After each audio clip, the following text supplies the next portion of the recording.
The Closed Architecture Project is a research into the architectural work of Freedom Party politician Fleur Agema. She's second of the list of the right-wing populist party of the Netherlands. Has an important role in the support of our current government with 24 seats out of 150 in our parliament. And I found out that Agema, just as me, studied at the same art school, which made me very curious about the kind of work that she had developed there. Also because the party is notoriously known for its critique of what they call the left-wing hobby, which is actually the arts. They see it as a propagandistic tool of the left-wing elite, or that's how it's framed by the party. So I found in the archives of the Academy a 344 pages thesis that was written by Agema. And in that she describes in detail a new model for a future prison that through 4 different phases is supposed to recondition its users, its prisoners, into active, productive citizens. And the idea is that instead of being sentenced, the idea behind her model is that instead of being sentenced to, 5 years of jail, you are actually sentenced to one of these phases, and then it's up to you to free yourself through the architecture of the prison. So every phase has certain conditions, certain goals that the prisoner has to obtain. If they obtain it, they go to the next phase. If they don't, they go back. And to obtain these goals, there are certain incentives which are supposed to motivate them. So for example, they get more luxury tools, more space, more light, if they make their goals, and if they don't, they lose them again. And this goes from the first phase, from a very dark bunker-like underground situation, to the 4th phase where the prisoners live in a kind of, well, let's say, reconstruction of a middle-class neighborhood where under 24/7 camera, where there's 24/7 camera control, there's an illusion that there's a kind of freedom that's obtained, but actually it's still exactly the same infrastructure. Which is interesting because it lends to the idea that the 4th phase of Agema's prison model is actually the society that we woke up in today. There's no real difference. She's describing as the kind of the final phase of the prison, the exact kind of middle-class, 24-hour camera-controlled neighborhood that we know as the kind of average neighborhood in the Netherlands.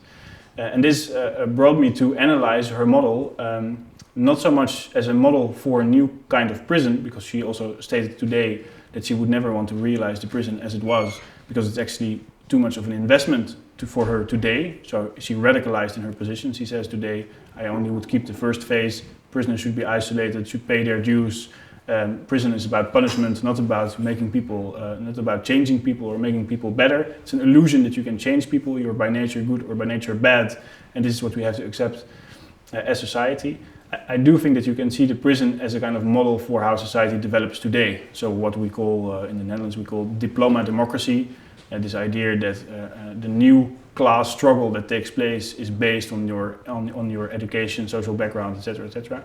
This, I think, you can find back in this model that she proposes. So if we go from the slums of Rotterdam to the gated communities of Lelystad, then you actually go through exactly these phases.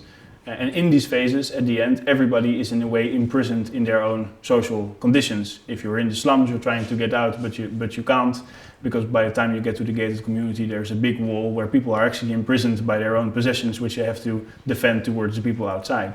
So I believe that you can somehow read her model as an ideological blueprint for the condition of our society today. Then the question how this fits in the Enacting Populism exhibition. For me, what is really important about the title, this element of enactment for me in my work is very important. Not in the sense of over-identification, but in the idea that to analyze or understand what we call populism, there is a need of an active engagement in which we do not separate ourselves from the subject. So only through a full engagement and acceptance of the fact that we are part of the society that we critique, that our critique is always embedded, and in that sense, there's always this short touch of distance towards ourselves, I think we can come to a real critique. And it's a critique that also always has to be a self-critique. In the case of my project, this has to do with the fact that Agema and me, at the end, shouldn't be so fundamentally different in character. There's a dubious and disturbing element in the fact that we have crossed our lives that our life crossed paths for quite a long time and then suddenly separated, and I cannot for sure guarantee you that I could not be her and that she could not be me. Which is not to say that there is no responsibility she has by representing the views that she represents today, but I'm not completely certain that this is fixed in stone, that